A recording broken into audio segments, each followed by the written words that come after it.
읽도록 하겠습니다.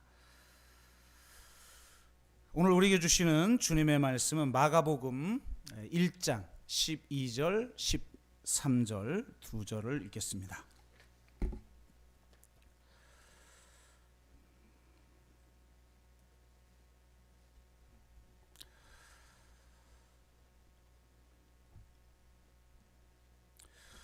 네, 다 찾으셨으면 마가복음 1장 12절과 13절을 한 목소리로 함께 읽겠습니다. 같이 읽습니다. 성령이 곧 예수를 광야로 몰아내신지라. 광야에서 40일을 계시면서 사탄에게 시험을 받으시며 들짐승과 함께 계시니 천사들이 수종 들더라. 아멘.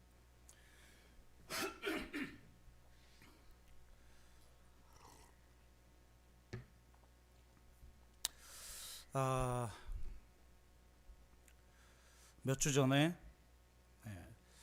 우리 김순영 집사님께서 댓글로 기도 제목을 올리시고 또 제가 개인적으로 또 1시간 넘게 통화를 하고 김순영 집사님뿐만 아니라 이 코로나 시국에 굉장히 힘든 분들이 많이 있는 것을 보면서 이 고린도전서보다는 다른 여러 위로의 메시지를 전해야 되는 게 아닌가 하는 마음이 한편에 제 안에 생겼습니다. 그런 생각들이. 그렇다고 또 중간에 강해 설교를 멈추기도 좀 애매한 부분이 있었는데 마침 이번 주에 이 사순절을 시작하기 때문에 한 조라도 좀 본문을 바꿔서 설교를 할 수 있게 되었습니다.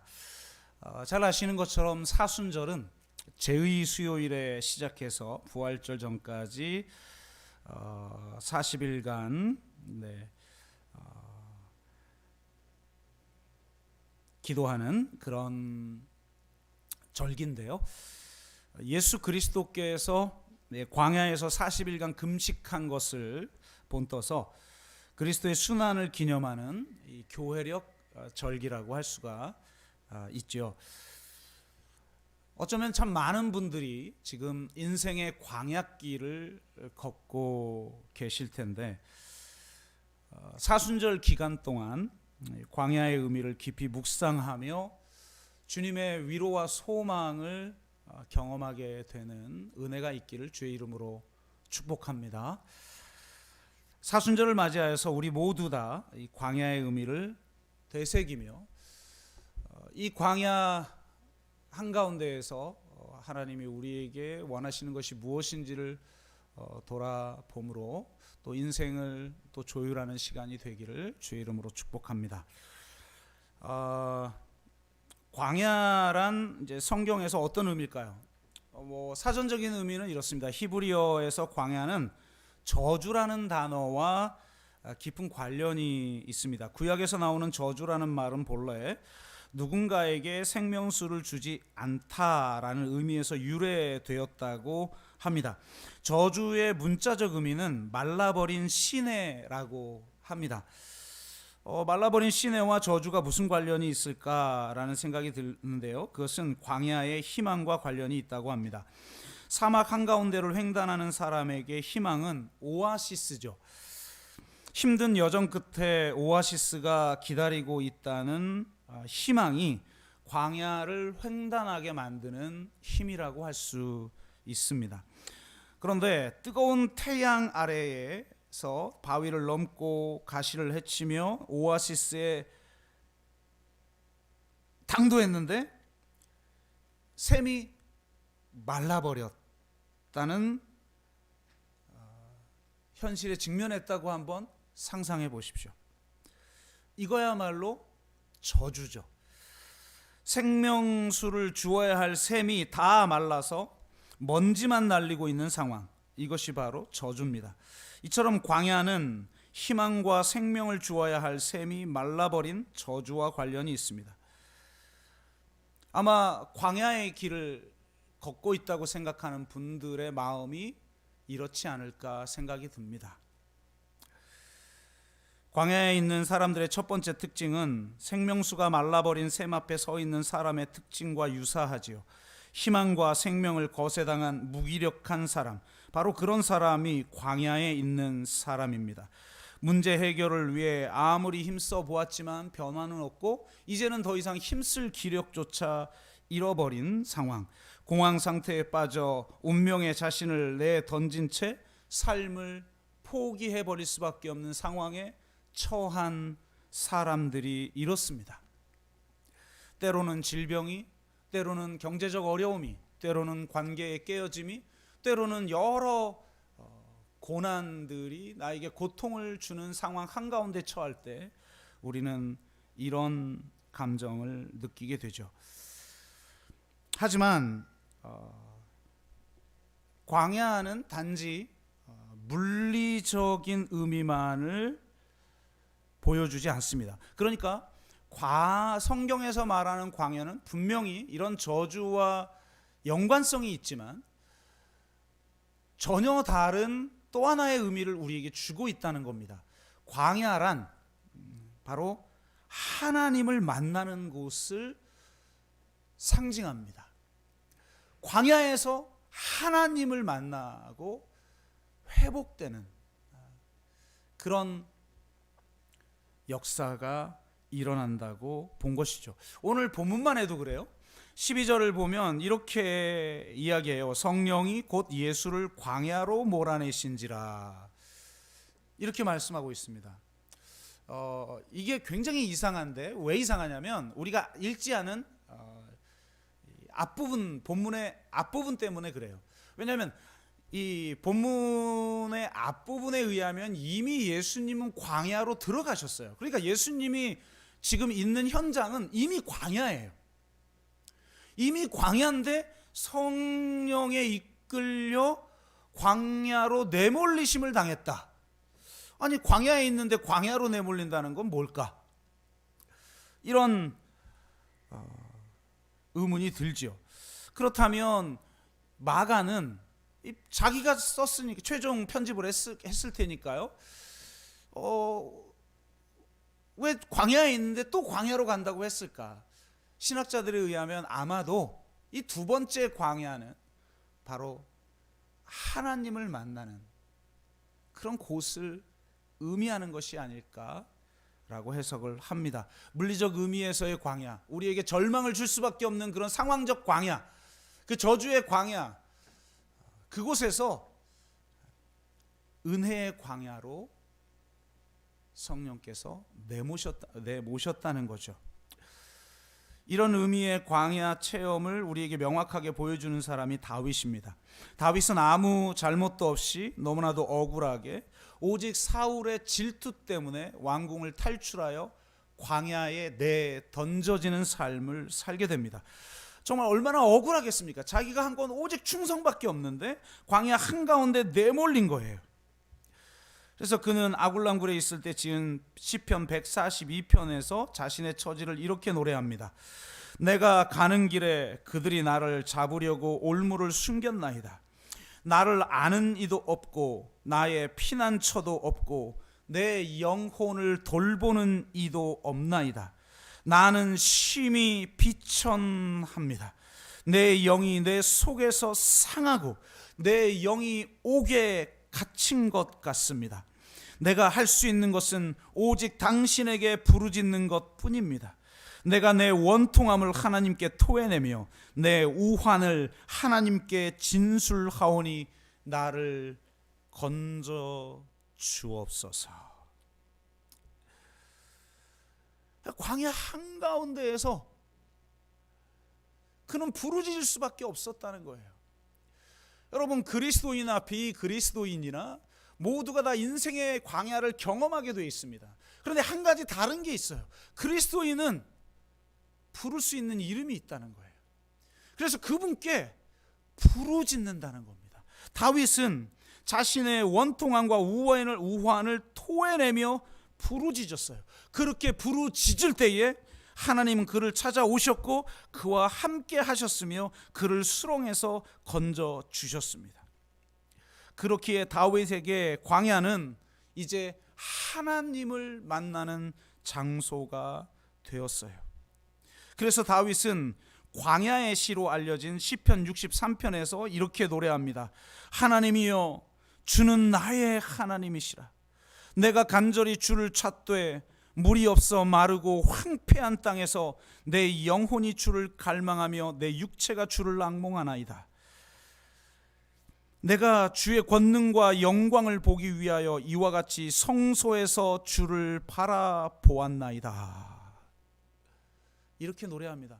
여러분, 다윗은 지금 굉장히 놀라운 고백을 하고 있어요. 광야 한가운데에서 하나님 앞에 부르짖을 수밖에 없는 그런 고통과 우환을 겪고 있는데, 그는 오늘 이 시편 63편에서 그 광야를 뭐라고 표현하냐면 성소라고 표현한다는 겁니다. 하나님의 성전이라는 거예요. 광야 같은 그런 황폐한 곳에서 하나님 나를 건져내요, 정말 저 화려한 성소로 나를 옮겨주십시오 라고 우리는 쉽게 기도해요. 그런데 하나님은 그 광야가 성소로 변하는 역사를 우리에게 주시기를 원하십니다. 그 광야 한가운데에서 우리를 만나주시기를 원하시는 거예요. 그래서 그 광야를 성소라고 고백할 수 있도록 하는 것, 그것이 신앙적 체험의 본질인 거예요. 상황을 바꾸시는 것이 아니라 우리의 고백을 바꿔버리게 합니다. 저주의 광야로 우리의 광야를 고백하는 것이 아니라 하나님을 만나는 곳, 성소, 은혜의 광야로 고백하게 만드는 힘, 여러분, 그것이 신앙인 줄로 믿습니다. 광야는 양면성이 있는 거예요. 똑같은 광야가 저주의 광야가 되기도 하고 은혜의 광야가 되기도 합니다. 그런데 그 차이는 무엇일까요? 상황의 차이도 아니에요. 단지 내 마음의 태도의 변화의 차이가 아니에요. 거기에 하나님의 임재가 있는가, 거기에 부르짖음이 있는가, 그리고 그 부르짖음에 대한 응답으로서 하나님의 임재를 우리가 경험하는가. 그렇다면 똑같은 다른 사람들이 저주의 광야라고 부르는 광야라 할지라도 우리는 은혜의 광야라고 고백할 수 있는 것입니다. 그곳을 성소라고 고백할 수 있는 거예요. 그래서 내가 성소에서 주를 노래하나이다, 주를 찬양하나이다 라고 고백하게 되는 것입니다. 광야 한가운데에서 신음하고 있는 여러분들에게 찾아오시는 하나님을 만나 여러분, 그 광야가 성소가 되는 은혜의 역사가 있기를 주의 이름으로 축복합니다. 그런데 다윗이야 역사상 가장 위대한 신앙인 탑3 안에 들어가는 사람이니까, 그래 광야에서 하나님도 만나고 그렇다 칩시다. 우리 같은 필부들은 어떻게 하느냐 말이에요. 근데 놀라운 것은 하나님은 다윗과 같은 위대한 사람만이 아니라 하나님 앞에 부르짖어 그 고통 소리를 하나님 앞에 올려드리는 모든 사람에게 응답하시는 하나님이라는 겁니다. 여러분, 성경에서 최초로 광야에서 하나님을 만난 사람이 누굴까요? 우리는 딱 떠오르는 사람이 모세죠. 저 미디안 광야에서 떨기나무 가운데 불꽃 타지 않는 그 불꽃과 떨기나무를 태우지 않는 그 불꽃 가운데 임재하신 하나님을 만난 모세를 생각하지만, 놀랍게도 광야에서 최초로 하나님을 만난 사람은 비천한 여인입니다. 바로 하갈이에요. 여러분, 하갈은 아브라함의 여종인데 창세기 16장에서 한 번은 광야로 도망을 가야 했고 21장에서는 다시 한번 광야로 쫓겨난 비운의 여인입니다. 더군다나 그녀에 대한 인식은 우리 모두 안 좋죠. 특히 중동 문제를 역사상 경험하면서 특별히 중동의 시조라고 할 수 있는 이스마엘의 어머니인 하갈을 서양은 또 기독교 세력들은 별로 좋아하지 않습니다. 실제로 신약을 읽어보기만 해도 부정적인 의미로 사용되어집니다. 사도 바울을 보면 갈라디아서 4장에서 이렇게 말하죠. 그러나 그때에 육체에 따라 난 자가, 그러니까 이스마엘이죠, 성령을 따라 난 자 이삭이죠를 박해한 것 같이 이제도 그러하도다. 그러나 성경이 무엇을 말하느냐? 여종과 그 아들을 내쫓으라. 이 21장에서 쫓겨나요. 16장에서는 자기가 도망가고, 내쫓으라. 여종의 아들이 자유 있는 여자의 아들과 더불어 유업을 얻지 못하리라 하였느니라. 그런즉 형제들아, 우리는 여종의 자녀가 아니요 자유 있는 여자의 자녀니라. 우리는 하갈의 자녀가 아니라 사라의 자녀다. 이렇게 얘기를 하고 있어요. 하갈을 매우 부정적으로 이야기합니다. 그렇지만 이는 구약의 한 사건을 특정한 메시지를 전달하기 위해 비유처럼 사용한 것으로 이해해야만 해요. 왜냐하면 실제로 16장과 21장을 읽어보면 하나님은 결코 하갈을 부정적으로 묘사하지도 않고 부정적으로 대하지도 않아요. 더군다나 이 비운의 여인인 하갈 가운데 하나님이 찾아오시고 그를 아주 존귀한 자로 삼으십니다. 하갈은 아주 특별한 여인이 돼요. 어느 정도냐? 하갈은 여러 면에서 첫 번째 사람으로 꼽히는데요. 첫째는 천사가 이름을 불러준 첫 번째 여인이라는 거예요. 8절 16장에서만 한번 살펴보면요, 8절 사레의 여종 하갈아. 하갈의 이름을 직접 불러주셔요. 내가 어디로 와서 어디로 가느냐. 아담에게 물었던 질문하고 똑같죠. 내가 어디에 있느냐. 고대 근동 문헌에서 신이나 천사가 직접 나타나 여자의 이름을 불러준 것은 하갈이 유일하다고 합니다. 두 번째, 하갈은 앞으로 태어날 아들에 대해 신탁을 받은 최초의 여인입니다. 11절 내가 임신하였은즉 아들을 낳으리니 그 이름을 이스마엘이라 하라. 이는 여호와께서 내 고통을 들으셨음이니라. 하갈이 뭐 대단한 사람이어서가 아니에요. 여러분, 이스라엘이 뭐 대단해서 하나님이 이스라엘 백성들을 선택한 게 아니잖아요. 마찬가지예요. 하갈이 뭐 대단한 게 아니었는데 하나님이 이 하갈의 고통 소리를 들으셨다는 거예요. 그의 그 작은 신음에 응답하셨다는 거예요. 그래서 내가 너에게 축복을 주겠다.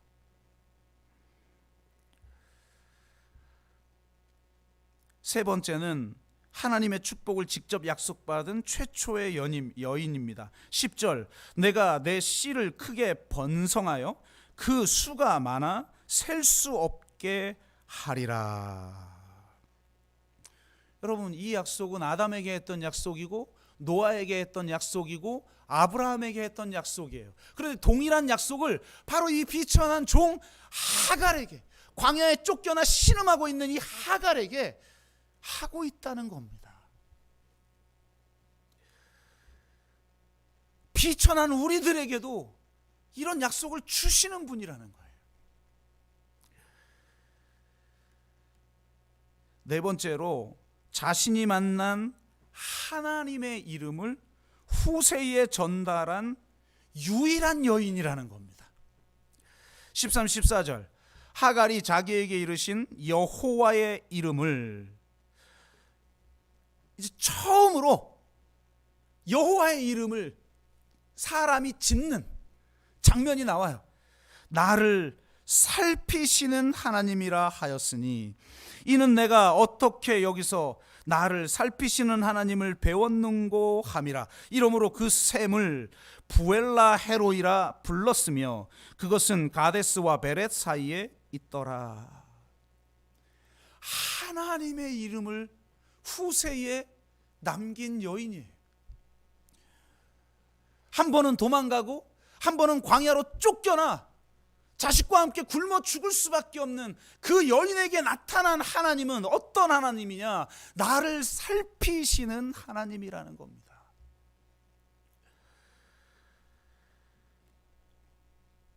여러분, 광야 한가운데서 신음하고 있습니까? 왜 나에게는 이런 질병이 있지? 왜 나에게는 이 경제적인 풍요로움이 없지? 왜 나에게는 이런 많은 고통이 있고 나에게는 왜 이런 인간적 관계에 어려움이 있지? 수많은 한탄이 있다 할지라도 여러분이 반드시 기억해야 할 것, 하나님은 우리를 살피시는 하나님이라는 거예요. 우리의 작은 신음에도 응답하시는 하나님이라는 거예요.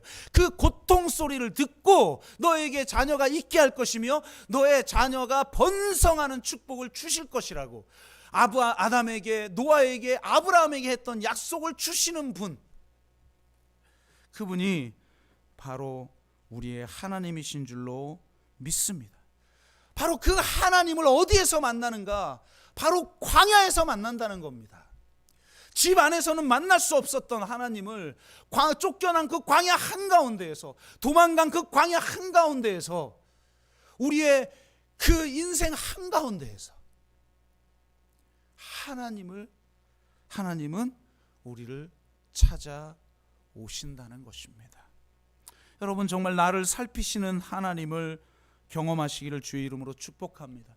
이 사순절 기간 동안 나를 살피시는 이 하나님을 깊이 경험하기를 주의 이름으로 축복합니다. 그러려면 내가 의도적으로 인생의 광야로 나아가 그곳에서 나를 직면하고 하나님을 직면해야 합니다. 그렇지 않으면 하나님을 만날 수가 없는 것입니다.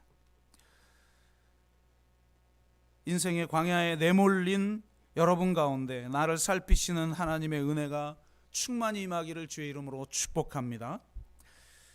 다른 광야의 의미를 살펴보기 전에 한 가지 좀 짚고 넘어가겠는데요. 우리가 너무 빨리 저주의 광야를 은혜의 광야로 부르지 않아야 한다는 겁니다. 광야 한가운데 있는 사람에게 저주의 광야를 은혜의 광야로 받아들이라고 강요해서는 안 됩니다. 물론 평생을 이렇게 사는 거야 문제겠지만, 이 저주의 광야 한가운데 있는 그런 사람에게 쉽게 너의 광야는 은혜의 광야라고, 은혜의 광야로 받아들이라고, 그것이 믿음 있는 자의 본분이라고 그렇게 강요해서는 안 된다는 거예요. 여러분, 광야 한가운데 있는 사람, 힘들고 어려운 사람이 제일 듣기 쉬운 소리가 믿음 좋은 소리예요. 옳은 소리예요. 몰라서 이렇게 힘듭니까? 하나님은 그렇게 하지 않으셔요. 열왕기상 19장을 보면 엘리야가 이세벨이 자신을 죽이려 한다는 소식을 듣고 광야로 도망가서 로뎀 나무 아래에서 하나님께 울부짖습니다. 나를 좀 죽여주십시오. 그러니까 죽음의 고통에, 죽음의 두려움 앞에 사로잡혀서 차라리 나를 빨리 죽여달라고 하나님 앞에 울부짖고 있는 엘리야의 모습을 우리는 보게 됩니다. 여러분, 다른 사람도 아니고 엘리야입니다. 엘리야가 어떤 사람이에요? 열왕기상 19장 바로 앞에 보면 바알 선지자들과 850대 1로 싸워서 이긴 사람이에요.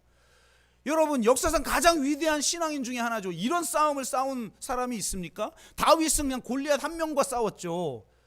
850대 1의 싸움에서 엘리야 선지자가 갈멜산에 하나님의 불이 내림으로 이겨요. 그런데 지금 와서는 광야가로 도망가서 로뎀 나무 아래에서 나를 죽여달라고 울부짖어요. 도대체 어떻게 된 걸까요? 아마도 그는 이미 정서적 탈진 상태에 있었던 것 같아요. 여러분, 우리는 실패를 경험하고 어려움과 고통을 경험하면 탈진하거나 영적 위기를 겪는다고 생각해요. 그렇지 않아요. 영적 침체는, 혹은 영적 위기는, 혹은 영적 탈진은 여러분 성공 이후에도 옵니다. 왜냐하면 성공하는 데 어마어마한 에너지가 들어요. 여러분, 지금 세상에서는 그냥 버텨내는 것만도 힘든 거예요. 그런데 성공에까지 간다? 그럼 쉽지 않아요. 제가 저번에도 말씀드린 것처럼 무슨 싱어 게인 막 이런 데 나온 사람 보면 무명인이고 저도 듣도 보도 못한 인물인데 내가 볼 땐 현직 가수들보다, 인기 스타들보다 더 잘 불러요. 얼마나 고생을 하고 이제 더 이상 살 수 없으니까 나왔다는 말들을 얼마나 많이 합니까? 승리하는 거는 어마어마한 에너지가 드는 거예요. 그래서 도리어 진짜 위기는 실패 이후에도 찾아오지만 사실은 성공 이후에 찾아오는 거예요. 아마 이 엘리야는 정서적 탈진 상태에 사로잡혔던 것 같아요. 그러다 보니까 이세벨이 사신을 보내서 내가 너를 죽여버리겠다, 라는 소식을 전합니다. 그 소리를 듣고 겁먹고 광야로 도망간 거예요. 여러분 생각해 보세요. 여러분이 내가 이세벨은 아니겠지만 여러분이 이세벨이라고 한번 생각해 보세요. 꼴도배기 싫은 인간이 있어요. 그걸 죽여야 되겠어요. 그럼 어떻게 하죠? 자객을 보내서 죽이거나, 이 선지자들 이런 거 가지고는 안 되겠다, 물리력을 써야겠다, 그 군대를 보내서 그를 죽이거나 이래야죠. 아니, 사신을 보내서 내가 너를 죽이려고 해 라는 소식을 전한단 말이에요. 그게 진짜 죽이겠다는 겁니까? 근데 놀랍게도 이렇게만 했는데 엘리야는 겁을 먹고 광야로 도망가서 로뎀나무 아래에서 하나님 앞 죽여달라고 막. 그러니까 그의 정서적 탈진 속에서 사실은 겁먹을 필요가 없는 이야기를 하고 있는데도 그 협박에 두려움을 느낀 거예요. 왜? 이미 그는 광야였던 거죠. 이미 마음이 광야였던 거예요. 광야는 실패나 고난 때문에만 오는 게 아니에요. 성공 이후에도 오는 거예요.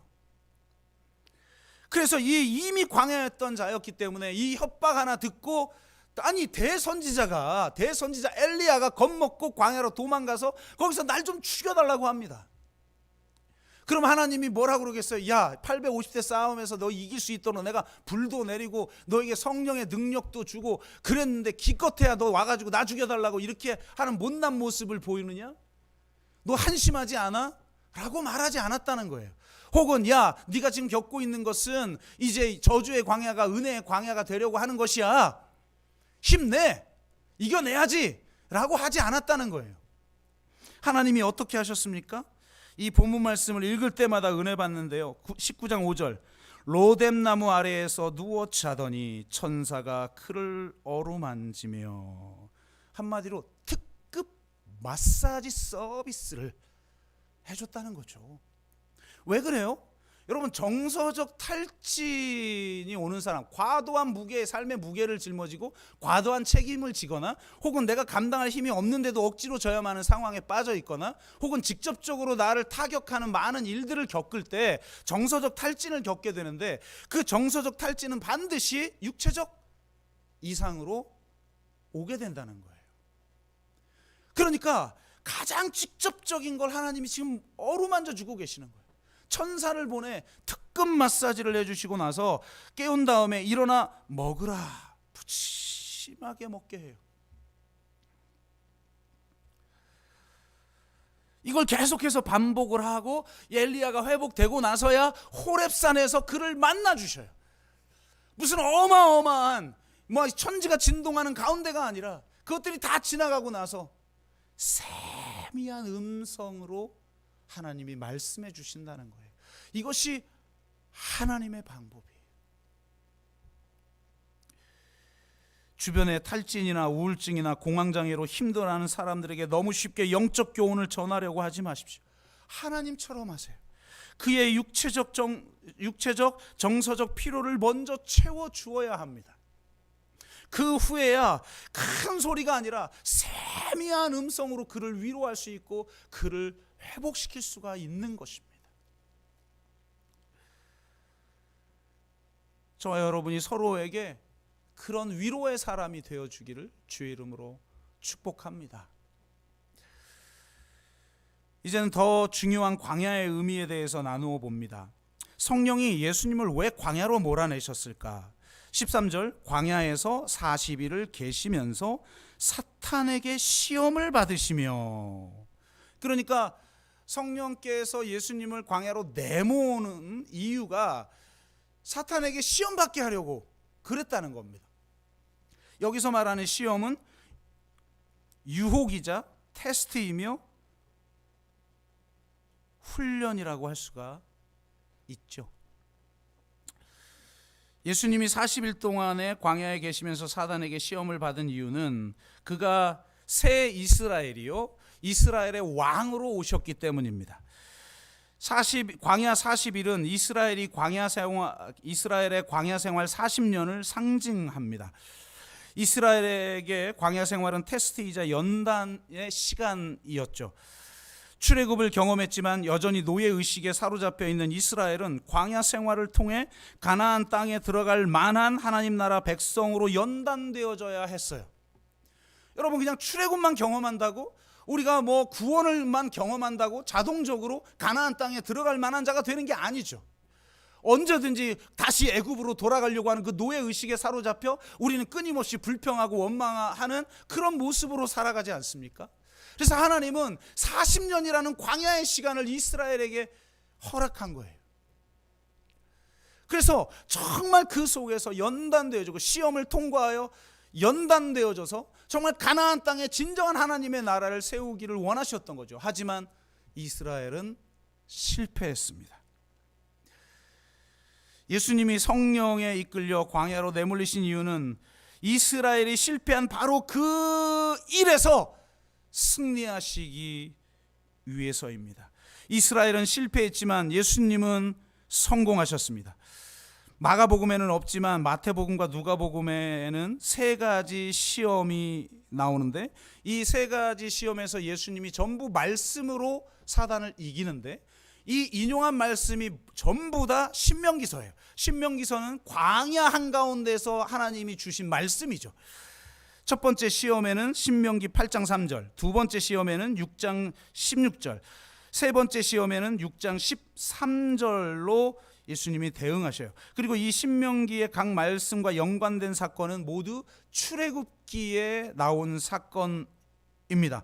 세 가지 시험과 동일한 순서로 되어 있는데요. 첫 번째 시험은 출애굽기 16장의 신광야 만나 사건, 두 번째 시험은 17장의 르비딤 반석 사건, 그리고 세 번째 시험은 19장의 시내산 언약 사건과 관련이 있다는 것을 우린 신명기서를 읽어보면 알 수가 있어요. 그러니까 지금 예수님이 바로 광야에서 시험 받으시고 테스트 받고 또 그 과정을 통해 연단 받고 있는 이스라엘에게 하신 하나님의 말씀, 그 말씀으로 이 유혹들을 이겨내고 있다는 거예요.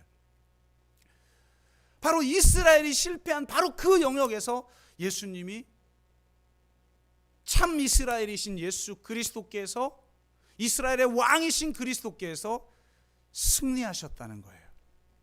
바로 이 메시지를 우리에게 지금 주고 있는 것입니다. 이 메시지에서 우리가 얻을 수 있는 교훈은 뭘까요? 여러분, 예수님조차도 성령에 의해서, 성령에 이끌려 광야로 내몰림을 당할 수 있다는 거예요. 아니, 예수님조차 광야에 내몰림을 당하고 그 광야에서 40일간 금식을 해야 했었다면 우리가 광야로 내몰리는 것이 그렇게도 억울한 일인가? 그것을 돌아보아야 합니다. 내가 광야 한가운데 있다면 혹 성령에 이끌려 광야로 내몰린 건 아닌가를 돌아봐야 합니다. 우리의 잘못으로 인해 혹은 그 어떤 이유를 떠나 실존적으로 내가 고통을 경험하는 경우도 있지만 성령의 이끌림을 통해서 우리가 광야를 경험하는 것도 있다는 겁니다. 그렇다면 그럴 때 내가 잘못해서가 아니라 성령이 이끌어서 내가 광야 한가운데 있을 때 그때는 돌아봐야 돼요. 무엇을 위해서 하나님이 나를 광야로 이끌고 있는가?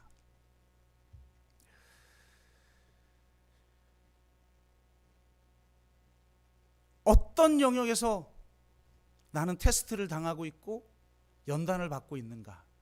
우리가 집안에 있을 땐 드러나지 않아요. 평안할 땐 드러나지 않아요. 안전을 보장받을 때, 평안한 삶을 보장받을 땐 이게 드러나지 않아요. 그런데 내가 인생의 광야에 있을 때는 이것이 적나라하게 드러납니다. 너무나 쉽게 무너지는 영역이 있죠.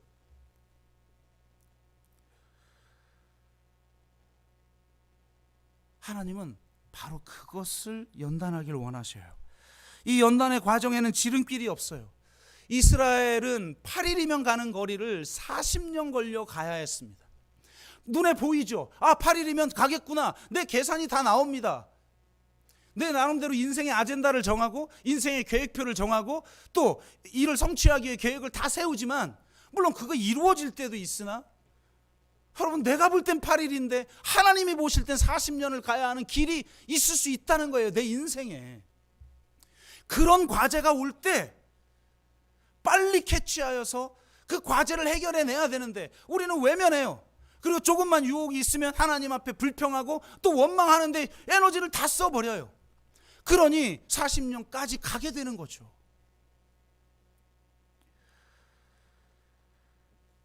하나님은 이스라엘을 참 하나님 나라 백성으로 연단하시려는 것처럼 우리를 참 제자로 연단하시기를 원하십니다. 여러분, 제자는 누굽니까? 예수님이 이렇게 말씀하셨죠. 자기를 부인하고 자기 십자가를 지고 나를 따르라. 그게 제자라는 거예요.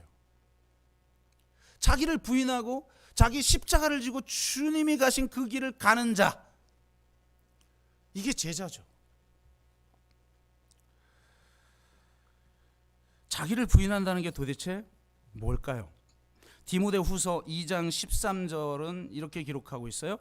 우리는 미쁨이 없을지라도 주는 항상 미쁘시니 자기를 부인할 수 없으시리라.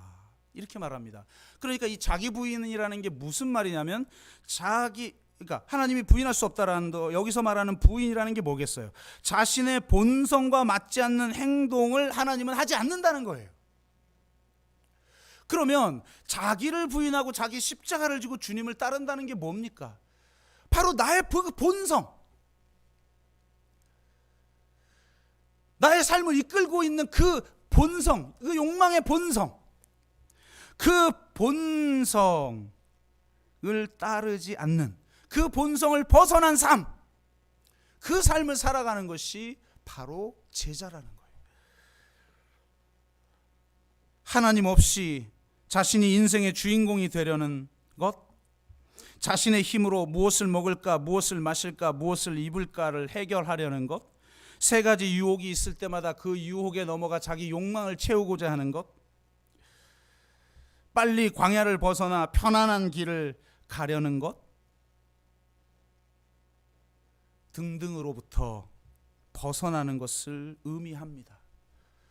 여러분, 내가 가지고 있는 본성 때문에 누가 뭐라 하지 않아도 그렇게 살 수밖에 없는 그 본성에서 벗어나는 삶을 살게 하시려고 주님이 우리를 제자로 부르셨다는 거예요. 그럼 어떻게 그렇게 삽니까?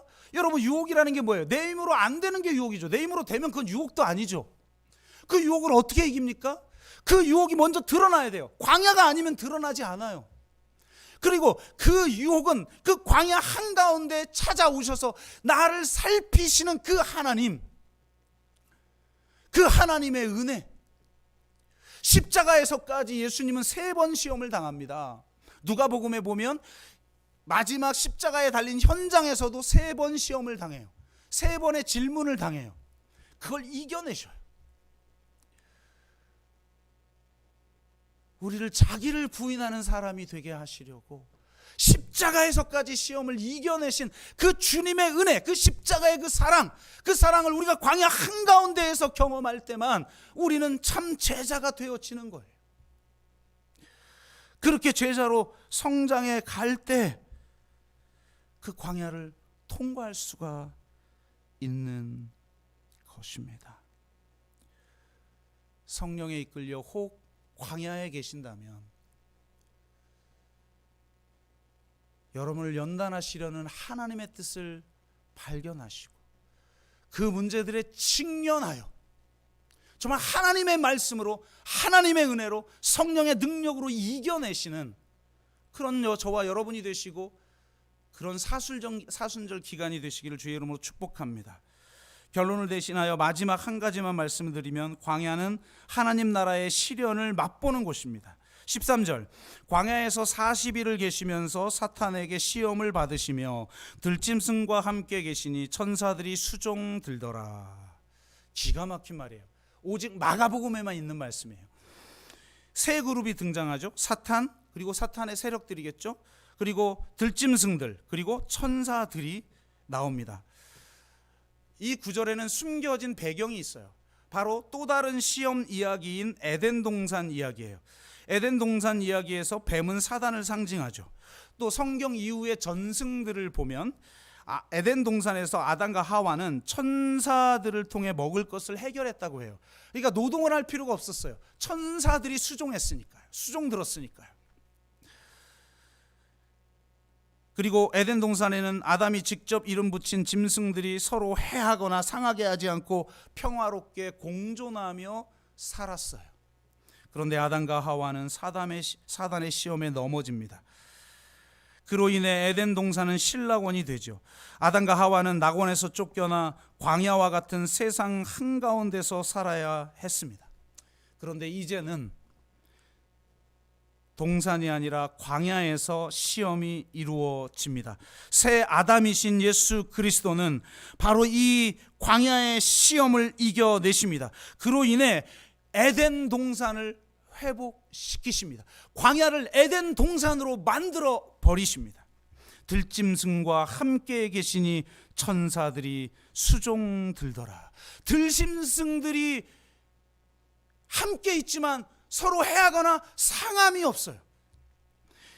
이 놀라운 구절은 이사야서의 종말론적 환상의 성취이기도 합니다. 이사야서 11장 6절에서 10절. 그때에 이리가 어린 양과 함께 살며 표범이 어린 염소와 함께 누우며 송아지와 어린 사자와 살진 짐승이 함께 있어 어린 아이에게 끌리며 암소와 곰이 함께 먹으며 그것들의 새끼가 함께 엎드리며 사자가 소처럼 풀을 먹을 것이며 젖먹는 아이가 독사의 구멍에서 장난하며 젖된 어린아이가 독사의 굴에 손을 넣을 것이라. 내 거룩한 산 모든 곳에서 해됨도 없고 상함도 없을 것이니 이는 물이 바다를 덮은 같이 여호와를 아는 지식이 세상에 충만할 것임이니라. 이 이사야서의 종말론적 환상이 예수 그리스도의 그 광야의 시험의 현장에 이루어지고 있다는 거예요.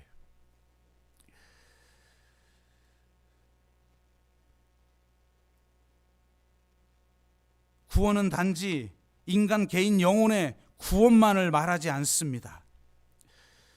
새하늘과 새 땅, 새 예루살렘, 새 에덴이 성취되는 거예요. 새 창조가 바로 구원인 것입니다. 거기에는 해함도 없고 상함도 없습니다. 예수 그리스도께서 이 시험을 이겨내심으로 말미암아 그곳에 바로 천국이 이 종말론적 환상으로 우리에게 제시된 그 환상이 실제가 되어져 버린 것입니다.